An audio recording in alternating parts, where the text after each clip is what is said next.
Ustaz, bagaimana caranya supaya kita bisa istiqamah meninggalkan larangan-larangan Allah dan istiqamah teguh menjadi orang yang tabah menjalani perintah-perintah Allah Subhanahu wa taala.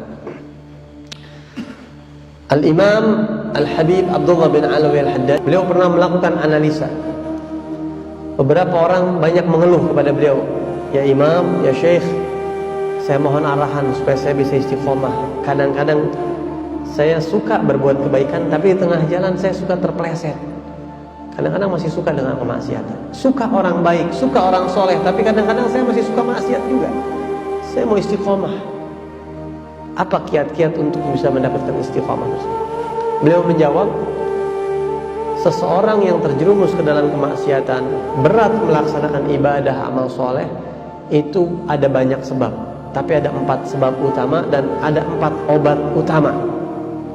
Sehingga apabila kita istiqomah menjauhi 4 sebab ini dan kita istiqomah menjalani 4 sebab utama ini, insya Allah kita akan istiqomah meninggal dunia dalam keadaan Islam, husnul khatimah, terus mendapatkan implementasi daripada ihdinas siratal mustaqim. Ya Allah, berilah kami hidayah ke jalan. Itu akan kita dapatkan. Apa 4 tersebut? Yang pertama adalah al-ilmun nafi'. Kalau kita mau istiqomah, tidak melengsang-melengsong, tidak ngaco kanan kiri, terus lempeng istiqomah, yang pertama adalah obati diri kita, berikan selalu asupan ilmu yang bermanfaat. Salah satu sebab seseorang bisa istiqomah adalah ilmu yang bermanfaat.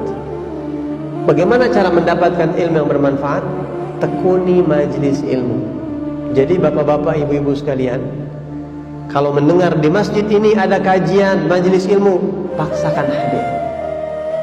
Apalagi kalau ada yang rutin setiap hari Ahad, setiap hari Isnin, usahakan hadir. Karena ilmu itu akan menjadi pupuk yang paling kuat untuk kita istiqamah. May yuridillahu bihi khaira yufaqihu fid din. Tapi ingat, tidak sembarang ilmu. Karenanya jangan sembarangan hadir di majelis ilmu. Jangan sembarangan menimba ilmu, mendengarkan ceramah, menonton tausiah, jangan. Ada ilmu yang bermanfaat, ada ilmu yang tidak bermanfaat. Iblis sekalipun itu bukan orang sembarangan. Iblis ini berilmu, Pak Bu. Jadi kalau kita cuma melihat orang dari gelarnya, melihat orang dari pandainya ceramah, hebatnya meriwayatkan sesuatu, iblis jauh lebih hebat. Sebab umat sesat adalah karena salah menimba ilmu atau menimba ilmu dari orang yang tidak tepat. Nah, maka kita harus garis bawahi ilmu yang bermanfaat, bukan sekadar ilmu. Bagaimana mendapatkan ilmu yang bermanfaat? 1, sebenarnya panjang ini kalau mau dibahas, tapi setidaknya ini menjadi global, pembahasan global. 1, orang yang hendak kita jadikan guru panutan dalam agama, yang kita mau serap ilmunya, kita tengok dulu dia. Inna hadzal ilma din fanzuru amman ta'khuduna dinakum. Ibnu Sirin, seorang tabi'in, mengatakan ilmu adalah bagian vital dalam agama. Maka sebelum kalian menimba ilmu, lihat teliti dari siapa kalian mengambil agama kalian. Yang pertama adalah usahakan orang tersebut memiliki sanad, mata rantai yang jelas yang bersambung sampai ke Rasulullah. Selama guru kita ini memiliki sanad yang bersambung sampai ke Rasulullah, insya Allah dijamin tidak akan sesat. Yang pertama, obat untuk kita istiqamah, nutrisi untuk kita istiqamah, yang pertama adalah cari ilmu yang bermanfaat sebanyak-banyaknya dari sumber yang jelas. Jangan tertipu dengan pangkat, titel, jebolan, alumni ini dan itu. Jangan tertipu dengan itu semua. Ya, jangan tertipu dengan itu semua. Betul-betul teliti, perhatikan orang. Hati kita tidak bisa dibohongi. Minta kepada Allah Subhanahu wa taala petunjuk. Ya Allah, tunjukkan saya orang yang baik, jauhkan saya dari orang yang buruk. Minta sama Allah Subhanahu wa taala. Kemudian yang kedua, untuk kita bisa istiqomah, obat yang paling efektif adalah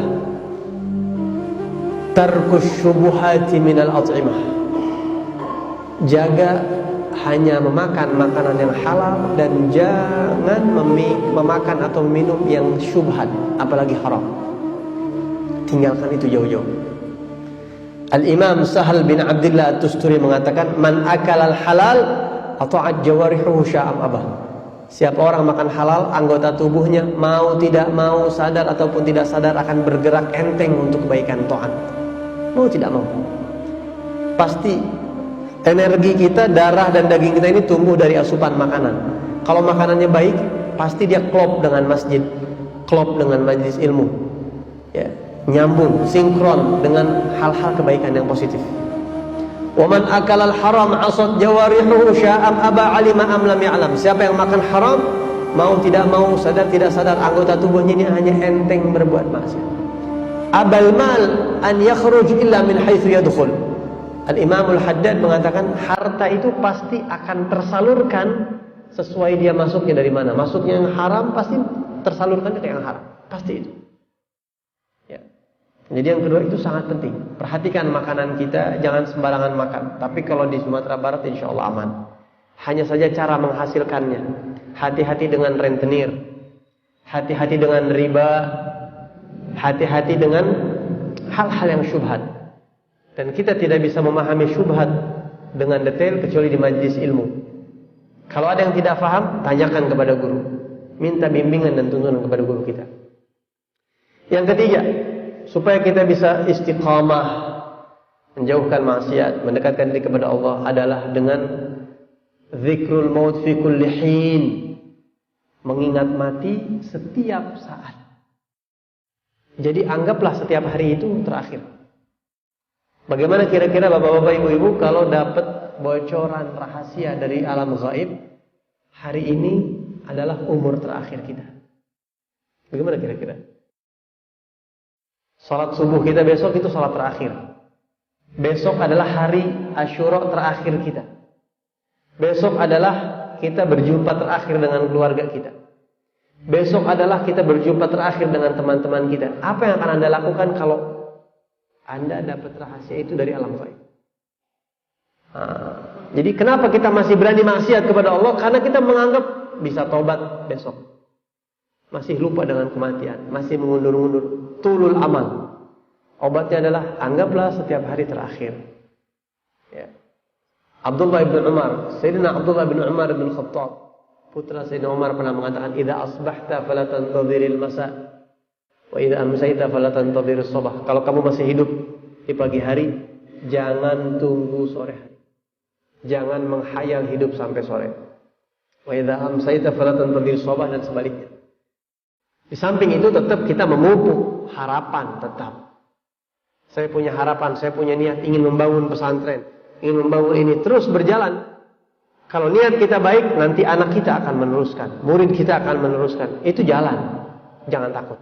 Tapi anggaplah ini terakhir, sehingga kita berusaha sespesial mungkin setiap akhir, setiap hari. Kemudian yang keempat, yang terakhir adalah menjaga kestabilan iman. Jadi seseorang tidak mungkin berani melanggar perintah Allah kalau imannya sedang naik, tidak mungkin. Ketika dia maksiat, bisa dipastikan imannya saat itu sedang turun, pasti. Maka jaga kestabilan iman. Jangan turun, minimal stabil. Kalau bisa naik, naik terus, naik terus. Bagaimana cara menjaga iman? Bagaimana cara menaikkan kadar keimanan kita? Banyak sekali, sangat banyak. Sangat banyak. Beberapa di antaranya, yang pertama, jaga penglihatan dan pendengaran. Iman itu tempatnya hati. Hati itu punya pintu dan jendela yang selalu terbuka. Apapun yang masuk, dia akan membekas di hati. Jendela hati adalah mata dan telinga. Mendengar apa yang kita dengar, dia akan tergores di hati kita. Itu akan mempengaruhi kualitas keimanan kita. Apa yang kita lihat akan mempengaruhi. Ketika kita takjub dengan sesuatu, iman kita bisa berubah. Apalagi sesuatu tidak baik dipandang agama. Jaga mata, jaga telinga. Kemudian yang kedua, jangan dekat dengan sembarangan orang. Ciptakan lingkungan yang baik. Kenal boleh dengan siapapun. Boleh kenal dengan Yahudi, Nasrani, preman, kelas kakap sekalipun, silahkan. Tapi untuk dekat jangan. Ya, al-mar'u ala dini khalilih.